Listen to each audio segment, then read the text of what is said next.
Once again welcome back to ജിനോടെ ക്ലൗസ്. അങ്ങനെ നമ്മുടെ വിവോയുടെ സൈഡിൽ നിന്ന് പുതിയൊരു ഫോൺ ലോഞ്ച് ചെയ്തിരിക്കുകയാണ്. നമ്മുടെ X300 സീരീസിൽ തന്നെ വിവോ X300 FE. ആക്ച്വലി ഈ ഒരു ഫോണ് X300 സീരീസിലുള്ളൊരു ഫോണല്ല ഗൈസ്. ഇത് ചൈനയിൽ S50 എന്ന് പറഞ്ഞിട്ടുള്ള സീരീസിലൊരു ഫോണാണ്. S50 Pro, S50 എന്നൊക്കെ ആയിട്ട് കുറേ ഫോണുകൾ അവിടെ ഉണ്ട്. ആ S50 ഒക്കെ കണ്ടു കഴിഞ്ഞാൽ ഏകദേശം നമ്മുടെ ഓപ്പോ Reno 15 ഇല്ലേ, അതേപോലെ ഇരിക്കും കാണാനായിട്ട്. ബട്ട് കുറച്ച് പവർഫുൾ ആയിട്ടുള്ള ഫോണാണ് കേട്ടോ. Reno 15 പോലെയല്ല, കുറച്ചുകൂടി പവർഫുൾ ആയിട്ടുള്ള ഫോണാണ്. അപ്പോൾ ആ ഒരു ഫോൺ ചൈനയിൽ ഭയങ്കര അഭിപ്രായം ഉണ്ടായപ്പോൾ ആ ഫോൺ നമ്മുടെ ഇന്ത്യയിൽ ഇറക്കിയാൽ എന്തുകൊണ്ട് കുഴപ്പമില്ല, അല്ലെങ്കിൽ എന്തുകൊണ്ട് ചെയ്തുകൂടാ എന്നുള്ളൊരു തോട്ടിൻ്റെ പേരിൽ വിവോ കൊണ്ടുവന്ന ഒരു ഫോണാണിത്. അപ്പോൾ കൊണ്ടുവരുന്ന നേരെ എവിടേക്ക് കൊണ്ടുവന്നു? X300 സീരീസിലേക്കാണ്ട് കൊണ്ടുവന്നു. അങ്ങനെയാണ് ഈ ഫോണിന് X300 FE എന്നുള്ള പേര് വന്നത്. ആക്ച്വലി ഇത് X300 ആയിട്ട് വന്നിട്ടുള്ളൊരു പ്ലാറ്റ്ഫോമിലുള്ളൊരു ഫോണല്ല, ഇത് ചൈനക്കാർ ചെയ്തിട്ടുള്ളൊരു പരിപാടിയാണ്. അതുകൊണ്ട് തന്നെ ഇതിൻ്റെ ഡിസൈനിലൊക്കെ ചെറിയ മാറ്റങ്ങൾ നിങ്ങൾക്ക് കാണാൻ പറ്റും. ബട്ട് നമ്മുടെ X300 സീരീസ് ആയതുകൊണ്ട് തന്നെ ഇതിൻ്റെ ബോക്സ് ഒക്കെ പക്ക പ്രീമിയം ക്വാളിറ്റി തന്നെയാണ്. ഒരു സ്ക്വയർ ഷേപ്പ്ഡ് ബോക്സ്, അല്ല ബ്ലാക്ക് ബോക്സ്. സോ ബോക്സ് ഒക്കെ ഭയങ്കര പ്രീമിയം ക്വാളിറ്റി തന്നെയാണ്. ബോക്സ് തുറന്നു കഴിഞ്ഞാൽ നമ്മുടെ ഡിവൈസ് ഇങ്ങനെ ഇരിക്കുന്നുണ്ടായിരിക്കും. നമ്മുടെ ഡിവൈസ് തുറന്നു കഴിഞ്ഞാൽ വളരെ സിമ്പിളായിട്ടുള്ളൊരു ഡിവൈസ് ഉണ്ട് കേട്ടോ. കണ്ട ഭയങ്കര സിമ്പിളാണ് ഇവൻ്റെ ആ ഒരു ക്യാമറ സ്റ്റൈലൊക്കെ. ബട്ട് ഇവൻ നമ്മൾ വിചാരിക്കുന്ന പോലെയല്ല, കുറച്ച് പവർഫുള്ളാണ് ഗൈസ്. പിന്നെ ഒരു പ്ലാസ്റ്റിക്കിൻ്റെ ഒരു ട്രേ ഒക്കെ നമുക്ക് വന്നിട്ടുണ്ട്. അത് നല്ല ക്വാളിറ്റി ഉള്ള പരിപാടിയായിട്ട് തോന്നുന്നത്. പിന്നെ നമുക്ക് 2 ബോക്സുകൾ ഉള്ളിൽ നിന്ന് കിട്ടും. കണ്ട, ഈ ഒരു ബോക്സും കിട്ടും, ഈ ഒരു ബോക്സും. അതിൽ ഈ ഒരു ബോക്സിലാണ് നമ്മുടെ 90 വാട്ടിൻ്റെ ചാർജർ വെച്ചേക്കണേ. അതുപോലെ തന്നെ ഈ ഒരു ബോക്സിലാണ് നമ്മുടെ കേസ് ഇരിക്കുന്നത് കേട്ടോ. കേസും നമുക്ക് നോക്കി നോക്കാം. കേസും വളരെ ഭംഗിയായിട്ടുള്ളൊരു കേസാണ് കണ്ട. ആ ഒരു ഓപ്പണിങ്ങിൽ കറക്റ്റ് നമ്മുടെ ക്യാമറ വരുന്നത്. പിന്നെ കുറച്ച് വിവോയുടെ കുറച്ച് പേപ്പറും കാര്യങ്ങളൊക്കെ വരുന്നുണ്ട്. അതുപോലെ തന്നെ X300 ഉപയോഗിക്കുന്നതുകൊണ്ട് തന്നെ അവരുടെ ഒരു പ്രീമിയം എന്നുള്ള രീതിയിൽ ഒരു X300 എന്ന് പറഞ്ഞൊരു കാർഡൊക്കെ നമുക്ക് ഇതിലൂടെ വരുന്നുണ്ട്. അപ്പോൾ ആ ഒരു ഫീൽ കണ്ട അവിടെ. അപ്പോൾ ആ ഒരു ഫീല് നമുക്ക് കിട്ടും. ഇത് എന്തെങ്കിലും പറ്റുമോ അറിയില്ല കേട്ടോ. പേപ്പർ കാർഡാണ്, പ്ലാസ്റ്റിക്കിൻ്റെ അല്ല. അതുകൊണ്ട് എന്തെങ്കിലും ഉപകാരമുണ്ടോയെന്ന് എനിക്കറിയില്ല. നമ്മുടെ മറ്റേ മോട്ടറോള സിഗ്നേച്ചറൊക്കെ ഇറക്കിയ സമയത്ത് എന്തോ VIP പാസ് എന്നൊക്കെ പറഞ്ഞ് കുറച്ച് നടക്കുന്നില്ലേ, അതുപോലെ എന്തെങ്കിലും ഉണ്ടോ എന്ന് എനിക്കറിയില്ല. ജസ്റ്റ് അത് കാണുമ്പോൾ നല്ല രസമുണ്ട്. പിന്നെ നമ്മുടെ സിം ഇജക്റ്റിംഗ് പിന്നും നമുക്ക് ഇവിടെ ഇരിക്കുന്നുണ്ട്. സോ ഇത്രയും സാധനങ്ങളാണ് നമ്മുടെ ബോക്സിലുള്ളത്. ഇത് പിന്നെ ചാർജറാണ്, ഞാൻ കാണിക്കുന്നില്ല ഇവിടെ വെച്ചെടുത്തിട്ട്. സോ ആ പ്രീമിയം ഫീല് നമുക്ക് കിട്ടും. ആ X സീരീസിൻ്റെ ആ ഒരു പ്രീമിയം ഫീല് ഈ ഒരു ഫോൺ ഉപയോഗിക്കുമ്പോൾ കിട്ടും. ഇനി നമുക്ക് ഈ ഫോണിൻ്റെ ഡീറ്റെയിൽസിലേക്ക് പോകട്ടെ. ശരിക്കും പറയുകയാണെങ്കിൽ ഈ ഒരു ഫോണിൻ്റെ റിവ്യൂ വെറും 2 മിനിറ്റിൽ നമുക്ക് അവസാനിപ്പിക്കാൻ പറ്റും. പറയട്ടെ, ഇത് നല്ലൊരു ഫോണാണ് ഗൈസ്. നല്ലൊരു ഫോൺ എന്ന് പറഞ്ഞു കഴിഞ്ഞാൽ എനിക്ക് ഇഷ്ടപ്പെട്ടൊരു ഫോണാണ്. പെർഫോമൻസ് കൊണ്ടും ക്യാമറ കൊണ്ടും ബാറ്ററി കൊണ്ടും ഡിസ്പ്ലേ കൊണ്ടും ആ ഒരു കോമ്പാക്ട് സൈസ് കൊണ്ടും പ്രീമിയം ഫീൽ കൊണ്ടും എല്ലാം കൊണ്ടും ബാലൻസ്ഡ് ആയിട്ടുള്ള ഒരു ഫോണായിട്ടാണ് എനിക്കിത് ഫീൽ ചെയ്തത്. ഇനി ഈ ഫോണിൻ്റെ പ്രൈസിങ് മാത്രമേ നമുക്ക് നോക്കാനുള്ളൂ. ഞാൻ ഈ റിവ്യൂ ചെയ്യുമ്പോഴും ഇപ്പോഴും പ്രോപ്പറായിട്ടുള്ളൊരു പ്രൈസിങ് വന്നിട്ടില്ല. ഇത്ര പ്രൈസ് ആയിരിക്കാം, അല്ലെങ്കിൽ ഇത്ര പ്രൈസിൽ ഓഫർ വരും, അല്ലെങ്കിൽ ഇത്ര പ്രൈസ് എന്നൊക്കെ പറഞ്ഞിട്ട് ഇങ്ങനെ ഒരു എന്താ പറയുക, ഒരു പുകമറയാണ് ഇപ്പോഴും എൻ്റെ മുന്നിലുള്ളത്. അതുകൊണ്ട് എനിക്കിത് പ്രോപ്പർ പ്രൈസ് ഇതിന് പറയാൻ പറ്റില്ല. എന്നാലും എൻ്റെ ഒരു റിസർച്ചിൽ എനിക്ക് മനസ്സിലാക്കാൻ സാധിച്ചത് 69,999, അതായത് 69,999 രൂപ, 70,000 രൂപയ്ക്കായിരിക്കും ഈ ഒരു ഫോൺ ലോഞ്ച് ചെയ്യുന്നതെന്ന് പറയുന്നത്. ആ 70,000 രൂപയ്ക്ക് ലോഞ്ച് ചെയ്തിട്ട് ഈ ഒരു ഫോൺ എടുത്താൽ പോലും വലിയ കുഴപ്പമില്ല. ബട്ട് എന്തായാലും നമ്മുടെ വിവോ X300 ഇപ്പോൾ മാർക്കറ്റിൽ ഈ 65,000 റേഞ്ചിലാണ് കിട്ടുന്നത്. അപ്പോൾ എന്തായാലും അതിനേക്കാൾ റേഞ്ച് കുറഞ്ഞ് കിട്ടാൻ സാധ്യതയുണ്ട്. അങ്ങനെ നോക്കുകയാണെങ്കിൽ ഒരു 62-63 എന്തെങ്കിലുമൊക്കെ ഓഫർ വഴി കിട്ടിക്കഴിഞ്ഞാൽ ഈ ഒരു ഫോൺ നല്ല അടിപൊളി ഒരു ഫോണായിട്ടാണ് എനിക്ക് ഫീൽ ചെയ്തത്. കാരണം ഇതൊരു ബാലൻസ്ഡ് ഫോണാണ്. പെർഫോമൻസിന് നല്ല ചിപ്സെറ്റ് ഉണ്ട്, ക്യാമറയ്ക്ക് നല്ല ടെലിഫോട്ടോ ലെൻസ് ഉണ്ട്, ഡിസ്പ്ലേ അടിപൊളിയാണ്, LTPO ആണ്. അതുപോലെ തന്നെ നമ്മുടെ ബാറ്ററിയും അടിപൊളിയാണ്. സോ ഇതുകൊണ്ടൊക്കെയാണ് ഞാൻ പറഞ്ഞത് 2 മിനിറ്റിൽ ഈ പരിപാടി കഴിയുന്നത്.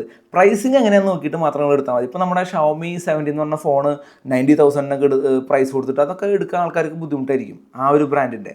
അതേപോലെ ഇതിന് നമുക്കൊരു 80,000, 85,000, 90,000 ഒക്കെ പറഞ്ഞു കഴിഞ്ഞാൽ ആൾക്കാർക്ക് എടുക്കാൻ ബുദ്ധിമുട്ടായിരിക്കും. കാരണം ഇപ്പോൾ പല മൊബൈൽ ഷോപ്പുകാരും 85,000 രൂപയ്ക്ക് X300 Pro പെട്ടി പൊട്ടിച്ചിട്ട് കൊടുക്കുന്നുണ്ടെന്നുള്ളതാണ് എപ്പോഴും വീഡിയോസിൽ കാണാറുള്ളത്. അപ്പോൾ ആ ഒരു സിറ്റുവേഷനിൽ എന്തായാലും ആ ഒരു 85 പ്രൈസൊക്കെ വന്നു കഴിഞ്ഞാൽ ഇത് എടുക്കില്ലല്ലോ ആരും. അഫ്കോഴ്സ് എല്ലാവരും പോയിട്ട് മറ്റേ X300 Pro എടുക്കാൻ ചാൻസ് ഉണ്ട്. അപ്പോൾ ഇതാണ് ഫസ്റ്റ് എനിക്ക് പറയാനുള്ളത്. ഇനി കുറച്ച് ഡീറ്റെയിൽ ആയിട്ട് പോവാം. ഫസ്റ്റ് തന്നെ ഫോണിൻ്റെ ഡിസൈൻ. ഈ ഫോണിൻ്റെ ഇമേജസ് ഞാൻ യൂട്യൂബിലും ഇൻസ്റ്റാഗ്രാമിലൊക്കെ കണ്ട സമയത്ത് എനിക്ക് അത്ര ഇഷ്ടപ്പെട്ടില്ല. ബട്ട് അത് നേരിട്ട് യൂസ് ചെയ്യാൻ അടിപൊളിയാണ്. ഈ ഒരു ക്യാമറ പാറ്റേൺ ഒക്കെ സൂപ്പറാണ്. അതിൽ ക്യാമറ റേഞ്ച് ചെയ്തിട്ടുള്ളതൊക്കെ നല്ലൊരു പ്രീമിയം ഫീൽ തന്നെയാണ് എനിക്ക് ഫീൽ ചെയ്തത്. അത് ഓരോരുത്തരുടെ പ്രിഫറൻസ് ആണ്. ചിലപ്പോൾ ആ ഒരു റൗണ്ട് ഷേപ്പുള്ള X300 ഡിസൈൻ ആയിരിക്കും ചിലപ്പോൾ എല്ലാവർക്കും ഇഷ്ടം. ബട്ട് ഈ ഒരു ഡിസൈനും കൊള്ളാം, ഒന്നും പറയാനില്ല. വെറും 8.2 mm തിക്നെസ് മാത്രമേ വരുന്നുള്ളൂ. വെറും എന്ന് പറയാൻ മാത്രം ചെറുതല്ല, എന്നാലും വലിയ തിക്നെസ് ഒന്നും നമുക്ക് ഫീൽ ചെയ്യുന്നില്ല. കാരണം 6500 mAh ബാറ്ററി അതിനുള്ളിൽ വെച്ചിട്ടുണ്ട്. എന്നിട്ട് പോലും 8.2 mm തിക്നെസ്സിൻ്റെ ആ ഒരു തിക്നെസ്സേ വന്നിട്ടുള്ളൂ. പിന്നെ അതുപോലെ വെയിറ്റ് നോക്കുകയാണെങ്കിൽ 190 ഗ്രാം വെയിറ്റേ വന്നിട്ടുള്ളൂ. അതും നമുക്ക് വലിയ ഈ ബാറ്ററി കൂടിയ കാരണം അല്ലെങ്കിൽ വേറെ എന്തെങ്കിലും കാരണം കൊണ്ടോ വെയിറ്റ് ഓവറായിട്ടില്ല. പിന്നെ കോമ്പാക്ട് ഫോണാണല്ലോ, അപ്പോൾ 190 ഗ്രാംസ് മാത്രമേ വെയിറ്റ് വന്നിട്ടുള്ളൂ. സോ ആ ഒരു കാര്യത്തിൽ അടിപൊളിയാണ്. ഇൻ ഹാൻഡ് ഫീൽ സൂപ്പറാണ്. അലൂമിനിയം ഫ്രെയിമാണ് വന്നിട്ടുള്ളത്, ഗ്ലാസ് ബാക്കാണ് വന്നിട്ടുള്ളത്, IP68 അല്ലെങ്കിൽ 69 പ്രൊട്ടക്ഷൻ വരുന്നുണ്ട്. സോ അതുകൊണ്ടൊക്കെ സംഗതി സെറ്റപ്പാണ്. പിന്നെ അതിൻ്റെ ഫ്രണ്ടിലെ ഗ്ലാസിൻ്റെ പ്രൊട്ടക്ഷൻ ഏതാണെന്ന് റിവീൽ ചെയ്തിട്ടില്ല. കാരണം വിവോ ഒഫീഷ്യലി അവരുടെ സൈറ്റിൽ ഇതിൻ്റെ ഡീറ്റെയിൽസ് ഇട്ട് വരുന്നേ ഉള്ളൂ. അവരെ ലോഞ്ച് കഴിഞ്ഞ ശേഷം മാത്രമേ ഇടാൻ പറ്റുള്ളൂ അവർക്ക്. അപ്പോൾ അതുകൊണ്ട് നമുക്ക് ആ ഒരു ഡീറ്റെയിൽ കറക്റ്റായിട്ട് അറിയില്ല. അതുപോലെ റിയർ സൈഡിൽ ഗ്ലാസിന് എന്തെങ്കിലും പ്രൊട്ടക്ഷൻ കൊടുത്തിട്ടുണ്ടോ അറിയില്ല. എന്തായാലും റിയർ സൈഡ് ഗ്ലാസ് ബാക്ക് ആണെന്നുള്ള കാര്യം നമുക്ക് കൺഫേം ചെയ്യാം. ഇപ്പോൾ എന്തായാലും നമ്മുടെ വിവോ X300 അല്ലെങ്കിൽ വിവോ X300 Pro ഒക്കെ യൂസ് ചെയ്യുന്ന അതേ സെയിം മെറ്റീരിയൽ പോലെ തന്നെയാണ് നമുക്ക് റിയർ സൈഡിൽ ഫീൽ ചെയ്യുന്നത്. ശരിക്കും ഈ സൈഡ് നോക്കുമ്പോൾ നമുക്ക് വിവോ X300 യൂസ് ചെയ്യുന്ന പോലെ തന്നെയാണ് നമുക്ക് ഈ ഒരു വ്യൂ എന്ന് തോന്നുന്നത്. ബട്ട് ഈ ഒരു വ്യൂവിലേക്ക് കിടക്കുമ്പോഴാണ് നമ്മുടെ പിക്സൽ ഫോൺ അല്ലെങ്കിൽ നമ്മുടെ റിയൽമി 16 അല്ലെങ്കിൽ നമ്മുടെ ടെക്നോ സ്പാർക്ക് 50 ഒക്കെ പോലെ ആ ഒരു ഡിസൈനിലേക്ക് നമുക്ക് മനസ്സിലാവുള്ളൂ. അതർവൈസ് നമ്മുടെ X300 എങ്ങനെയാണ് ഉപയോഗിക്കുന്നത് അതേപോലെ തന്നെയാണ് ഫീൽ ചെയ്യുന്നത്. അതേ ഒരു കോമ്പാക്ട് സൈസാണ് കിട്ടുന്നത്. പിന്നെ സ്ക്രീൻ സൈസ് നമുക്ക് 6.3 ഇഞ്ച് വരുന്നുള്ളൂ. അപ്പോൾ തന്നെ ആ ഒരു കോമ്പാക്ട് സൈസ് മനസ്സിലാക്കാമല്ലോ. കണ്ടോ, നമ്മുടെ കയ്യിൻ്റെ ഉള്ളിൽ ഒതുങ്ങും. ഈ കയ്യിൻ്റെ ഉള്ളിൽ ഇങ്ങനെ വെച്ച് കഴിഞ്ഞാൽ കറക്റ്റ് ഫിറ്റായിട്ടിരിക്കുന്ന പോലെയാണ് നമുക്ക് ഫീൽ ചെയ്യുന്നത്. ആ ഒരു സെറ്റപ്പിലാണ് വന്നിട്ടുള്ളത്. ഡിസൈനൊക്കെ ഓക്കെയാണ്, ഒരുപാട് ഇഷ്ടപ്പെട്ടു. രണ്ടാമത്തെ പ്ലസ് പോയിൻ്റായിട്ട് എനിക്ക് തോന്നിയത് എന്താണെന്ന് വെച്ച് കഴിഞ്ഞാൽ ഈ ഒരു ഫോണിൻ്റെ ഡിസ്പ്ലേ ആണ് ഗൈസ്. കണ്ട 6.3 ഇഞ്ച് സൈസ് വരുന്ന ഈ ഒരു ഡിസ്പ്ലേ കാണാൻ വളരെ ഭംഗിയുള്ളതാണ്, വളരെ സ്മൂത്തറാണ്. അതിലുപരി ഇതൊരു LTPO ഡിസ്പ്ലേ ആണ്, അതായത് വേരിയബിൾ റിഫ്രഷ് റേറ്റ് വരുന്ന ഒരു ഡിസ്പ്ലേ ആണ്. നമുക്കറിയാം ഈ ഫോണിന് 120 Hz റിഫ്രഷ് റേറ്റ് മാക്സിമം ഉണ്ട്. ബട്ട് നമ്മളിത് യൂസ് ചെയ്യാണ്ടിരിക്കുന്ന സമയത്ത് ഈ ഫോണിൻ്റെ റിഫ്രഷ് റേറ്റ് വളരെ കുറയും. അല്ലെങ്കിൽ നമുക്ക് അത്രയും റിഫ്രഷ് റേറ്റ് വേണ്ടാത്ത സാഹചര്യങ്ങളിൽ ഇതിൻ്റെ റിഫ്രഷ് റേറ്റ് കുറച്ചിട്ട് വളരെ വളരെ മിനിമം ആയിട്ടുള്ള ഒരു റിഫ്രഷ് റേറ്റിലേക്ക് എത്തിക്കും. അപ്പോൾ അങ്ങനെ എത്തിക്കുമ്പോൾ എന്താ സംഭവിച്ചാൽ നമ്മുടെ ഫോണിൻ്റെ ഡിസ്പ്ലേയുടെ ആ ഒരു പവർ കൺസംഷൻ വളരെ കുറയ്ക്കാനും നമുക്ക് ബാറ്ററി നന്നായിട്ട് കിട്ടാനുമുള്ള ഒരു സാധ്യത നമുക്കിതിൽ കിട്ടും. അതാണ് LTPO എന്ന് പറഞ്ഞാൽ, വേരിയബിൾ റിഫ്രഷ് റേറ്റ്. വേറെയും എന്തെങ്കിലുമൊക്കെ അഡ്വാൻറ്റേജസ് അതിനുണ്ടോ എന്ന് എനിക്കറിയില്ല. ഇതാണ് LTPO എന്ന് ഉദ്ദേശിക്കുന്നത്. സോ ആ ഒരു സംഭവം നമുക്ക് ഈ ഒരു ഫോണിൽ വരുന്നുണ്ട്. അതുപോലെ തന്നെ AMOLED ഡിസ്പ്ലേ ആണ്, 120 Hz റിഫ്രഷ് റേറ്റ് വരുന്നുണ്ട്, 5000 Nits പീക്ക് ബ്രൈറ്റ്നസ് വരുന്നുണ്ട്, 1600 Nits HBM വരുന്നുണ്ട്, 600 Nits ടിപ്പിക്കൽ വരുന്നുണ്ട്. അതുപോലെ 460 ppi ക്ലാരിറ്റി വരുന്നുണ്ട്, HDR10+ സപ്പോർട്ട് വരുന്നുണ്ട്, 2160 Hz PWM ഡിമ്മിങ് വരുന്നുണ്ട്. ഇതുപോലുള്ള ഒരുപാട് പരിപാടികൾ, അതായത് ഓൾമോസ്റ്റ് എല്ലാ പരിപാടികളുള്ള ഒരു 10-bit ഡിസ്പ്ലേ ആണ്. 1 ബില്യൺ കളേഴ്സിന് സപ്പോർട്ട് വരുന്ന 10-bit ഡിസ്പ്ലേ ആണ്. അതുകൊണ്ട് തന്നെ ഡിസ്പ്ലേ സൈഡിൽ നിന്ന് നിങ്ങളൊന്നും പേടിക്കേണ്ട. അടിപൊളി ക്ലാരിറ്റി, നല്ല കളേഴ്സ്, നല്ല ബ്രൈറ്റ്നസ്, നല്ല സ്മൂത്ത്നെസ്, അത്രേ ഉള്ളൂ. മൂന്നാമതായിട്ട് നമുക്ക് സംസാരിക്കാനുള്ളത് ഈ ഒരു ഫോണിൻ്റെ പെർഫോമൻസ് ആണ്. പെർഫോമൻസ് സൈഡിൽ നിന്ന് ഈ ഒരു ഫോണിനെ പറ്റി പറയുകയാണെങ്കിൽ ഇതിൽ വന്നിരിക്കുന്നത് സ്നാപ്ഡ്രാഗൻ്റെ 8 Gen 5 എന്ന് പറഞ്ഞിട്ടുള്ള 3 നാനോമീറ്റർ ചിപ്സെറ്റാണ്. ഏറ്റവും ലേറ്റസ്റ്റ് ആയിട്ടുള്ള ഒരു 8 സീരീസ് ചിപ്സെറ്റ് തന്നെയാണ്. അത് അടിപൊളി പെർഫോമൻസ് ആണ് പ്രൊവൈഡ് ചെയ്തുകൊണ്ടിരിക്കുന്നത്. ഗെയിം കളിക്കുന്ന സമയത്ത് നല്ല സ്മൂത്താണ്, നല്ല ഓൺ ടു സ്കോറുകൾ, നല്ല റേറ്റിംഗ് കാര്യങ്ങളൊക്കെ വരുന്നുണ്ട്. ബട്ട് കുറച്ച് ഹീറ്റിംഗ് ഉണ്ട്, അത് സ്വാഭാവികമാണ്, ഈ ഒരു കോമ്പാക്ട് സൈസ് ഫോൺ ആയതുകൊണ്ടാണ്. അതർവൈസ് ഫോണിൻ്റെ പെർഫോമൻസ് വേറെ ലെവലാണ്. നമുക്കറിയാം ഈ സ്നാപ്ഡ്രാഗൻ്റെ 8 സീരീസ് ചിപ്സെറ്റൊക്കെ വരുന്ന ഫോണുകൾ വളരെ കുറഞ്ഞുകൊണ്ടിരിക്കുകയാണ്. ഇനി സപ്പോസ് അങ്ങനെ വരികയാണെങ്കിൽ ആ ഫോണിൻ്റെ ബാറ്ററി കുഴപ്പമുണ്ടാവില്ല, ആ ഫോണിൻ്റെ ക്യാമറ സൈഡ് നോക്കുകയാണെങ്കിൽ നല്ല വീക്കായിരിക്കും. ഇങ്ങനെ ഒരു ബാലൻസിലാണ് വരുന്നത്. ആ ഒരു സാഹചര്യത്തിലാണ് നല്ലൊരു ബെറ്റർ ക്യാമറ ഉണ്ടായിട്ട് പോലും ഒരു നല്ലൊരു പെർഫോമൻസ് ചിപ്സെറ്റ് ഇതിൽ കൊടുത്തിരിക്കുന്നത്. ഇതെല്ലാം ഞാൻ പറഞ്ഞല്ലോ, ഇതെല്ലാം നമ്മുടെ പ്രൈസ് പോയിന്റിനെ ഡിപ്പെൻഡ് ചെയ്തിരിക്കും. സ്നാപ്ഡ്രാഗൺ തന്നു സന്തോഷം, ക്യാമറ തന്നു സന്തോഷം, ബാറ്ററി തന്നു, ഡിസ്പ്ലേ തന്നു സന്തോഷം, എല്ലാം സന്തോഷം. ബട്ട് ഈ സന്തോഷത്തിനൊക്കെ പകരമായിട്ട് അവർ നല്ലൊരു പ്രൈസ് പറയുകയാണെങ്കിൽ ഒരു രക്ഷയില്ല. അപ്പോൾ സന്തോഷമൊക്കെ കുറച്ച് പോകും. കാരണം വളരെ വിഷമം ഉണ്ട് പറയാനായിട്ട്. പക്ഷെ അത് ആരോടും പറഞ്ഞിട്ട് കാര്യമൊന്നുമില്ല. അതായത് ഡയമൻസിറ്റിയുടെ 6360 എന്ന് പറഞ്ഞിട്ടുള്ള ചിപ്സെറ്റ് വെച്ച് വരുന്ന ഫോണുകളുടെ വരെ പ്രൈസ് 38,000 ഇപ്പോഴും നമ്മുടെ ഓൺലൈനിൽ ആ ഒരു ചിപ്സെറ്റ് അല്ലെങ്കിൽ അതിനേക്കാൾ കുറച്ചുകൂടി ബെറ്റർ ആയിട്ടുള്ള ചിപ്സെറ്റ് ഒരു 20,000 താഴെ കാണാനുണ്ട് കഴിഞ്ഞ മോഡൽസ്, അതായത് പ്രീവിയസ് ഇയറിൽ വന്നിട്ടുള്ള മോഡൽസ്. ബട്ട് ഈ ഇയറിലേക്ക് കടക്കുമ്പോൾ എന്താ പറയുക, ഒരു ബന്ധമില്ലാത്ത രീതിയിലുള്ളൊരു പ്രൈസ് ഹൈക്കാണ് നമുക്ക് ഫീൽ ചെയ്യുന്നത്. അപ്പോൾ അതെന്താണെന്ന് എനിക്കറിയില്ല. ഞാൻ ഈ പറഞ്ഞ മാതിരി ഇപ്പോൾ റീസെൻ്റ്ലി ഞാനൊരു ടെക്നോൻ്റെ ഒരു ഫോണിൻ്റെ ഒരു പ്രൊമോഷൻ വീഡിയോ ചെയ്യാനായിട്ടൊരു ഷോപ്പിൽ പോയപ്പോൾ ആ ഷോപ്പിലത്തെ ചേട്ടൻ അവർ വന്നിട്ടുള്ള കസ്റ്റമേഴ്സിൻ്റെ അടുത്ത് പറയാണ്, ഫോണിൻ്റെ വില കൂടിയിട്ടാ, ഇന്നലെ വന്ന വിലയില്ല ഇന്നത്തെ വില. ഞങ്ങൾ ഓരോ ദിവസം കാലത്ത് എനിക്ക് നോക്കുമ്പോൾ അതിൻ്റെ റേറ്റ് ഇങ്ങനെ അപ്ഡേറ്റ് ആയിട്ട് ഓരോ ലിസ്റ്റ് ഇങ്ങനെ വന്നുകൊണ്ടിരിക്കുകയാണ്. സോ ആ ഒരു സിറ്റുവേഷനിലാണ് നമ്മളിപ്പോൾ നിൽക്കുന്നത്. അതുകൊണ്ട് തന്നെ ഇതിൻ്റെ പ്രൈസിങ് വെച്ചിട്ട് ആണ് നമുക്ക് ഈ ഒരു ചിപ്സെറ്റ് ഭയങ്കര വാല്യൂ ഫോർ മണിയാണെന്ന് പറയാൻ പറ്റുള്ളൂ. എന്തായാലും പെർഫോമൻസ് വൈസ് അടിപൊളിയാണ്. ഹീറ്റിംഗ് കുറച്ച് വരുന്നുണ്ട്, കോമ്പാക്ട് സൈസ് ആയതുകൊണ്ട്. 3 നാനോമീറ്റർ ചിപ്സെറ്റാണ്. LPDDR5X റാമിന് സപ്പോർട്ട് വരുന്നുണ്ട്. UFS 4.1 സപ്പോർട്ട് വരുന്നുണ്ട്. സോ അതൊക്കെ അത്യാവശ്യം നല്ല സെറ്റപ്പ് പരിപാടിയാണ്. പിന്നെ 12 GB റാമിൻ്റെ വേരിയൻസ് ആണ് വരുന്നത്. അതിൽ നമുക്ക് 256ഉം 512ഉം നമുക്ക് ഈ ഒരു വേരിയൻറ്റിൽ കറൻ്റ്ലി അവൈലബിൾ ആണ്. പിന്നെ GPU നോക്കുകയാണെങ്കിൽ അഡ്രിനോൻ്റെ 829 എന്ന് പറഞ്ഞിട്ടുള്ള GPU ആണ് വന്നിരിക്കുന്നത്. So performance side set. ഇനി എല്ലാവരും വെയിറ്റ് ചെയ്തുകൊണ്ടിരിക്കുന്ന ക്യാമറയെ പറ്റിയിട്ടാണ്. സോ ക്യാമറ വരുന്നത് ഒരു 3 ക്യാമറ സിസ്റ്റമായിട്ടാണ്. 2 50 മെഗാപിക്സലിൻ്റെ സെൻസറും ഒരു 8 മെഗാപിക്സലിൻ്റെ സെൻസറും. ഇതിൽ ഫസ്റ്റ് സെൻസർ 50 മെഗാപിക്സലിൻ്റെ വരുന്നത് മെയിൻ സെൻസറാണ്. ഒരു എപ്പർച്ചർ വാല്യൂ 1.6 വരുന്ന 23mm വൈഡ് ആയിട്ടുള്ള OIS സപ്പോർട്ടുള്ള PDAF സപ്പോർട്ടുള്ള ഒരു നല്ലൊരു സെൻസറാണ്. അതിൽ വെച്ചിരിക്കുന്ന ഫോട്ടോസൊക്കെ അത്യാവശ്യം നല്ല ക്ലാരിറ്റി ഉണ്ട്. 200 മെഗാപിക്സലിൻ്റെ സെൻസർ ഇതിൽ വന്നിട്ടില്ല. കാരണം നമ്മുടെ വിവോ X300 ആണെങ്കിലും X300 പ്രോയിലാണെങ്കിലും മെയിൻ സെൻസറായിട്ടും ടെലിഫോട്ടോ ലെൻസൊക്കെ ആയിട്ട് ഒരു 200 മെഗാപിക്സലിൻ്റെ സെൻസർ നമ്മളവിടെ കണ്ടിരുന്നു. എന്നാൽ അതില്ല. ഇവിടെ നമുക്ക് 50 മെഗാപിക്സലിൻ്റെ കളി മാത്രമേ ഉള്ളൂ. കുഴപ്പമില്ല, അത്യാവശ്യം സെറ്റായിട്ടുള്ള ഫോട്ടോസ് എടുക്കാൻ പറ്റുന്നുണ്ട്. അതുപോലെ തന്നെ ടെലിഫോട്ടോ ലെൻസ് നോക്കുകയാണെങ്കിൽ 50 മെഗാപിക്സലിൻ്റെ ടെലിഫോട്ടോ ലെൻസാണ് വരുന്നത്. OIS സപ്പോർട്ടുള്ള ടെലിഫോട്ടോ ലെൻസാണ്. 3x ഒപ്റ്റിക്കൽ സൂമാണ് വരുന്നത്. എന്നാൽ 300-ലാണെങ്കിലും 300 പ്രോയിലാണ് നമ്മൾ കണ്ടത് 3.5xൻ്റെ ഒപ്റ്റിക്കൽ സൂമാണ്. എന്നാൽ ഇവിടെ 3xൻ്റെ ഒപ്റ്റിക്കൽ സൂം വരുന്നുള്ളൂ. മതി, കുഴപ്പമൊന്നുമില്ല. അത്യാവശ്യം ഡീസൻ്റ് ആയിട്ടുള്ള റിസൾട്ടുകൾ കിട്ടുന്നുണ്ട്. നമ്മൾ 3xന് പുറമേ നമ്മൾ സൂം ചെയ്ത് ഫോട്ടോ എടുത്താലും കുഴപ്പമൊന്നുമില്ല. അത്യാവശ്യം AI പ്രോസസ്സിംഗ് പരിപാടികളൊക്കെ ഉണ്ട്. നല്ല സ്കിൻ ടോണും കാര്യങ്ങളൊക്കെ കിട്ടുന്ന നല്ല കളർ ബേസ് ഒക്കെ ഉണ്ട്. എന്നാലും സ്കിൻ ടോണിൽ ചില സമയത്ത് ഒരു ഡാർക്ക്നെസ് എനിക്ക് ഫീൽ ചെയ്തു. നമ്മുടെ ഐഫോണിലും എടുക്കുന്ന ഫോട്ടോ പോലെ നമുക്ക് ചില സമയത്ത് കിട്ടുന്നില്ല. എന്നാലും ഓൾമോസ്റ്റ് എല്ലാ സമയത്തും നമുക്ക് സെയിം റിസൾട്ട് കിട്ടുന്നുണ്ട്. നമ്മുടെ X300 അല്ലെങ്കിൽ X300 പ്രോയിൽ കിട്ടുന്ന റിസൾട്ടുകളോട് സാമ്യം തോന്നിക്കുന്ന പോലത്തെ റിസൾട്ട് തന്നെയാണ് കിട്ടുന്നത്. 8 മെഗാപിക്സൽ അൾട്രാ വൈഡിൽ നമുക്ക് ഡേ ടൈമിൽ ഫോട്ടോസും വീഡിയോസ് എടുക്കാൻ മാത്രമേ നല്ലതായിട്ട് ഫീൽ ചെയ്തിട്ടുള്ളൂ. നൈറ്റ് ടൈമിൽ അത്ര പെർഫോമൻസ് കിട്ടുന്നില്ല. വീഡിയോയിൽ നോക്കുമ്പോൾ നമുക്ക് അത്ര പെർഫോമൻസ് 8 മെഗാപിക്സലിൻ്റെ വൈഡ് സെൻസർ ഉപയോഗിച്ചിരിക്കുന്ന വൈഡ് വീഡിയോസിൽ കിട്ടുന്നില്ല. ഈ ഫോണിൽ നമുക്ക് ഒരു അഡീഷണൽ സൂമിംഗ് ലെൻസ് അറ്റാച്ച് ചെയ്യാൻ പറ്റും. നമുക്കറിയാം വിവോ X300 പ്രോയിൽ നമുക്ക് അങ്ങനെ ഒരു ലെൻസ് അറ്റാച്ച് ചെയ്യാൻ പറ്റും. അതുപോലെ ഒരു ലെൻസ് നമുക്ക് ഇതിൽ അറ്റാച്ച് ചെയ്യാൻ പറ്റും. 200mm അല്ലെങ്കിൽ 2.35x സൂം സപ്പോർട്ട് ചെയ്യുന്ന ഒരു അഡീഷണൽ ലെൻസ് ഇതിലൂടെ അറ്റാച്ച് ചെയ്യാൻ പറ്റും. ബട്ട് ആ ലെൻസ് കിറ്റ് എനിക്ക് കിട്ടിയിട്ടില്ല.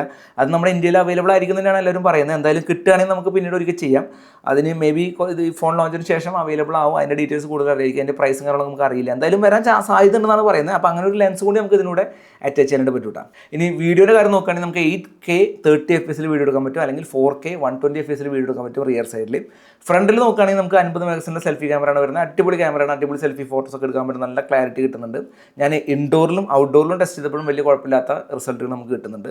ഫ്രണ്ടിൽ നമുക്ക് 4K അല്ലെങ്കിൽ HDയുടെ വീഡിയോ ഷൂട്ട് ചെയ്യാനും പറ്റുന്നുണ്ട്. സോ ഓൾമോസ്റ്റ് ഒരുവിധം ക്യാമറ ഫീച്ചേഴ്സ് കൂടി ഇൻക്ലൂഡഡ് ആണ്. അത്യാവശ്യം സൂമിങ് ഓപ്ഷൻസ് ഉണ്ട്. വീഡിയോ ആണെങ്കിലും കുഴപ്പമില്ല. സ്റ്റെബിലൈസ്ഡ് വീഡിയോസ് ആണ്.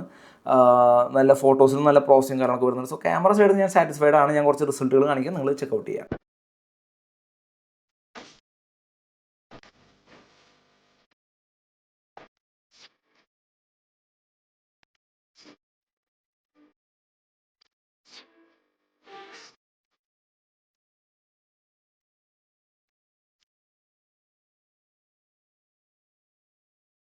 ഇപ്പം നമ്മൾ കാണുന്നത് X300 FEയുടെ ഫ്രണ്ട് ക്യാമറയിലെ പോർട്രേറ്റ് വീഡിയോ ആണ്.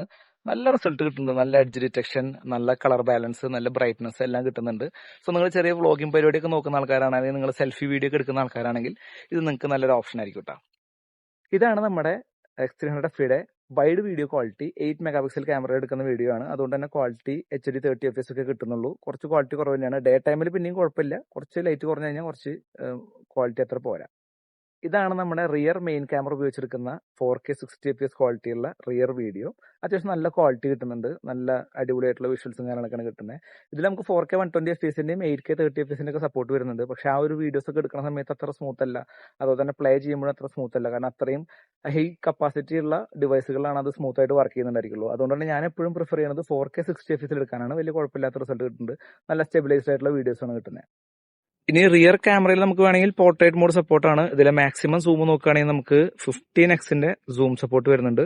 സോ ഈ ഒരു ക്വാളിറ്റി ആയിരിക്കും ആ ഒരു മാക്സിമം സൂമിൽ കിട്ടുന്നുണ്ടാവുക. ഇപ്പോൾ നിങ്ങൾ കാണുന്നത് റിയർ ക്യാമറ ഉപയോഗിച്ചെടുക്കുന്ന പോർട്രേറ്റ് വീഡിയോ ആണ്. ബാക്ക്ഗ്രൗണ്ടിലൊക്കെ നല്ല ബ്ലർ കാണാൻ പറ്റും. അത്യാവശ്യം നല്ല എഡ്ജ് ഡിറ്റക്ഷനും നല്ല ബ്രൈറ്റ്നസും നല്ല കളർ ടോണൊക്കെ ഈ ഒരു വീഡിയോയിലും കിട്ടുന്നുണ്ട്. സോ സിനിമാറ്റിക് വീഡിയോസ് ഒക്കെ നമുക്ക് ഇതിൽ ഈസി ആയിട്ട് എടുക്കാൻ പറ്റും. ഇനി നമ്മുടെ സോഫ്റ്റ്വെയർ എക്സ്പീരിയൻസ് പറയുകയാണെങ്കിൽ ഈ ഒരു ഫോണിൽ നമുക്ക് വന്നിട്ടുള്ളത് ഒറിജിൻ OS ആണ്. നമുക്കറിയാം ഇപ്പോൾ എല്ലാ വിവോ ഫോണുകളിലും നമുക്ക് ഒറിജിൻ OS ആണ് വരുന്നത്. സോ ഒറിജിൻ OS തന്നെയാണ് ഈ ഒരു ഫോണിൽ വരുന്നത്. ഒറിജിൻ OSൻ്റേതായിട്ടുള്ള എല്ലാ ഫീച്ചേഴ്സും അടിപൊളിയാണ്. അതുപോലെ തന്നെ AI പരിപാടികൾ നമുക്ക് ഒറിജിൻ OSൻ്റെ കിട്ടും.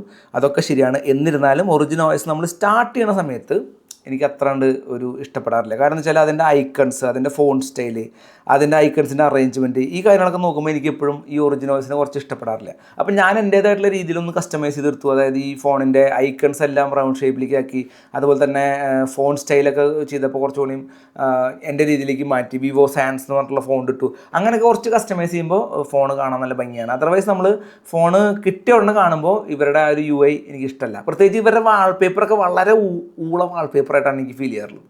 അത് ഈ ചൈനീസ് ബ്രാൻഡുകളിലെ എല്ലാ UI അങ്ങനെയാണ്. ഇപ്പോൾ ഐഫോണിൻ്റെ ആണെങ്കിലും സാംസങ്ങിൻ്റെ ആണെങ്കിലും അടിപൊളിയായിരിക്കും. അതിൻ്റെ വാൾപേപ്പർ ആണെങ്കിലും UI ആണെങ്കിലും അതിൻ്റെ ഐക്കൺസ് ആണെങ്കിലും ഫോൺസ് ആണെങ്കിലും ഒക്കെ അടിപൊളിയായിരിക്കും. ഐഫോണും സാംസങ്ങും ഈവൻ OnePlusൻ്റെ വരെ ബെറ്ററാണ്. ബട്ട് ഓപ്പോ, വിവോ, റിയൽമി അതുപോലത്തെ ബ്രാൻഡുകളിലൊക്കെ UI എനിക്ക് ഒറ്റ നോട്ടത്തിൽ ഇഷ്ടപ്പെടാറില്ല. ബട്ട് ഞാനത് കസ്റ്റമൈസ് ചെയ്തെടുക്കും, അപ്പോൾ എനിക്ക് ഇഷ്ടപ്പെടും. അപ്പോൾ അങ്ങനെ ഒരു പ്രശ്നം എനിക്ക് ഫീൽ ചെയ്തത്. മേ ബി എൻ്റെ മാത്രം പ്രശ്നമായിരിക്കാം. ഇനി നിങ്ങൾ വിവോ യൂസറാണ്, അതിൽ നിന്നാണ് നിങ്ങൾ ഇങ്ങോട്ട് വരണമെന്നുണ്ടെങ്കിൽ യാതൊരു പ്രശ്നമില്ല. നിങ്ങൾ വേറെ ബ്രാൻഡ് ഉപയോഗിച്ചിട്ട് ഇതിലേക്ക് വരുമ്പോൾ മാത്രമേ ആ ഒരു പ്രശ്നം ഫീൽ ചെയ്യാനുള്ള സാധ്യതയുള്ളൂ. ഞാൻ ജസ്റ്റ് പറഞ്ഞു എന്നുള്ളൂ കേട്ടോ. പിന്നെ ഈ ഫോണിൽ NFC വരുന്നുണ്ട്. അതുപോലെ തന്നെ ഇവിടെ നോക്കുകയാണെങ്കിൽ ഇൻഫ്രാറെഡ് വരുന്നുണ്ട്. അതുപോലെ തന്നെ നമുക്ക് USB 2.0 ആണ് വരുന്ന OTG സപ്പോർട്ടൊക്കെ ഉള്ള ഇങ്ങനെയുള്ള പ്രത്യേകതകൾ നമുക്ക് ഈ ഒരു ഫോണിന് വരുന്നുണ്ട്. പിന്നെ ഫിംഗർ പ്രിൻറ്റ് നോക്കുകയാണെങ്കിൽ നമുക്ക് അൾട്രാസോണിക് ഫിംഗർ പ്രിൻ്റാണ് വരുന്നത്. അത് അത്യാവശ്യം നല്ല ഫാസ്റ്റായിട്ട് നമുക്ക് ഓപ്പറേറ്റ് ചെയ്യാൻ പറ്റുന്നുണ്ട്. സോ അങ്ങനെയുള്ള അഡീഷണൽ ഫീച്ചേഴ്സും ഈ ഒരു ഫോണിൽ വരുന്നുണ്ട്. ഇനി ഈ ഫോണിൻ്റെ ബാറ്ററി സൈഡ് നോക്കുകയാണെങ്കിൽ 6500 mAh ഒരു ഹ്യൂജ് ബാറ്ററിയാണ് വരുന്നത് കമ്പയർഡ് ടു ദി സൈസ്. അത് ഒരുപാട് അടിപൊളിയാണ്. കാരണം S300 Proയിൽ വരുന്ന ബാറ്ററി നമുക്ക് ഇതിൽ കിട്ടുന്നുണ്ട്, ആലോചിക്കുക. അപ്പോൾ അത് അടിപൊളിയാണ്. അതുപോലെ തന്നെ 90 വാട്ടിൻ്റെ ഫാസ്റ്റ് ചാർജിങ് വരുന്നുണ്ട്. നമുക്ക് ചാർജർ ബോക്സിൽ അവൈലബിൾ ആണ്. അതുപോലെ തന്നെ 40 വാട്ടിൻ്റെ വയർലെസ് ചാർജിങ് വരുന്നുണ്ട്. ഞാൻ ഫാൻ എഡിഷൻ ഫോൺ ആയതുകൊണ്ട് വയർലെസ് ചാർജിങ് ഒന്നും ഉണ്ടാവില്ല എന്ന് വിചാരിച്ചു. പക്ഷേ അതൊക്കെ ഇതിൽ കൊടുത്തിട്ടുണ്ട് കേട്ടോ, അത് അടിപൊളിയായി. അതുപോലെ തന്നെ 5 വാട്ടിൻ്റെ റിവേഴ്സ് ചാർജിങ് വരുന്നുണ്ട്. എന്തിന് നമ്മൾ ഗെയിം കളിക്കുന്ന സമയത്ത് നമ്മൾ ചുമ്മാ കുത്തിയിട്ട് കഴിഞ്ഞാൽ ബൈപ്പാസ് ചാർജിങ് വരെ സപ്പോർട്ടാണ്. അതാണ് ബാറ്ററിയിലേക്ക് പോകാണ്ട് നേരിട്ട് ഫോണിലേക്ക് വന്ന് ബാറ്ററിനെ ഡാമേജ് അല്ലെങ്കിൽ ഹീറ്റ് ആക്കാതെ വർക്ക് ചെയ്യുന്ന ബൈപ്പാസ് ചാർജിങ് പോലും ഇതിൽ വരുന്നുണ്ട്. സോ ബാറ്ററി സൈഡിൽ നിന്നും അടിപൊളിയാണ്. സോ ഇതൊക്കെയാണ് ഇതിൻ്റെ സ്പെക്ക് വൈസ് പറയാനുള്ളത്. ഇനി ഇതിൽ തോന്നിയിട്ടുള്ള ചെറിയ നെഗറ്റീവ്സ് എന്തൊക്കെയാണെന്ന് വെച്ച് കഴിഞ്ഞാൽ, ഈ ഒരു ഫോൺ കുറച്ച് കോമ്പാക്ട് സൈസ് ആയതുകൊണ്ട് തന്നെ പെർഫോമൻസ് കൂടുതലായിട്ട് വേണ്ട സമയത്ത് ചെറിയ രീതിയിലുള്ള ഹീറ്റിംഗ് ഫീൽ ചെയ്തു. അതുപോലെ തന്നെ ഇതിൻ്റെ AI പരിപാടികൾ ചില സമയത്ത് അത്ര എഫിഷ്യൻ്റായിട്ട് വർക്ക് ചെയ്യുന്നില്ല. ഫോർ എക്സാമ്പിൾ നമ്മുടെ ഒബ്ജക്റ്റ് ഇറേസറൊക്കെ പോലുള്ള ചെറിയ AI പരിപാടികൾ ചില സമയത്ത് അത്ര എഫിഷ്യൻ്റായിട്ട് വർക്കാവാത്ത പോലെ തോന്നി. പിന്നെ 8 മെഗാപിക്സലിൻ്റെ അൾട്രാവൈഡ് ക്യാമറ ആയതുകൊണ്ട് അൾട്രാവൈഡ് ഫോട്ടോസും വീഡിയോസും കുറച്ച് ലൈറ്റ് കുറഞ്ഞു കഴിഞ്ഞാൽ അത്ര ബെറ്ററായിട്ട് കിട്ടുന്നില്ല.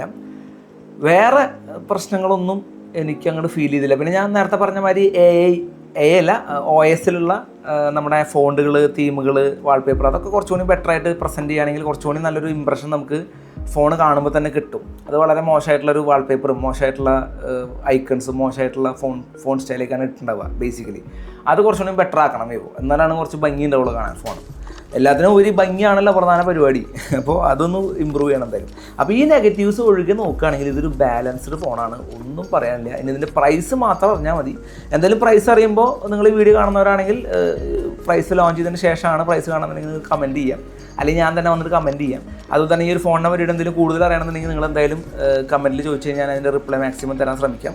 അപ്പോൾ എന്തായാലും നല്ലൊരു ഫോണായിട്ട് തന്നെയാണ് എനിക്ക് ഫീൽ ചെയ്തത്. ഞാൻ പേഴ്സണലി റെക്കമെൻഡ് ചെയ്യുന്നൊരു ഫോണാണ്. ഈ ഒരു ഫോൺ നമ്മൾ റിവ്യൂ ചെയ്തെടുത്തിട്ടുള്ളത് നമ്മുടെ തിരൂരുള്ള ജപ്പാൻ സ്ക്വയറിൽ നിന്നാണ്. സോ നിങ്ങൾക്ക് ഈ ഒരു ഫോൺ മേടിക്കണം എന്നുണ്ടെങ്കിൽ നിങ്ങൾക്ക് ജപ്പാൻ സ്ക്വയറിനെ കോൺടാക്ട് ചെയ്യാം. അവരുടെ കോൺടാക്ട് നമ്പർ ഞാൻ താഴെ കൊടുക്കാം.